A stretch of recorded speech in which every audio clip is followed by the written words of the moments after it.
এদের পর্ব উঠছে, কেক কাটতে পর্বকে নিয়ে উঠছি। আজ 4 মার্চ আমার ছোটো শালির অ্যানিভার্সারি, ওদের বাড়িতে আমি চলে গিয়েছিলাম। তো চলো সেখানে কি কি করলাম দেখাবো। কেক এসে গেছে ওদের, দেখো কেকটা, আর ডেকোরেশন করেছে ওরা নিজেরাই খুব সুন্দর করে।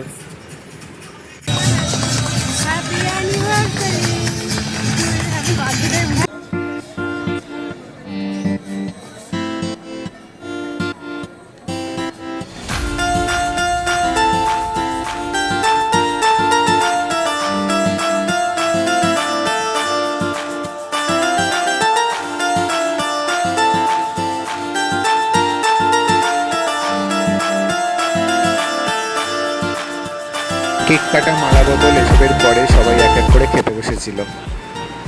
খাবারে ছিল ফ্রাইড রাইস, আলুর দম, চিকেন, চাটনি, পাঁপড় আর মিষ্টি।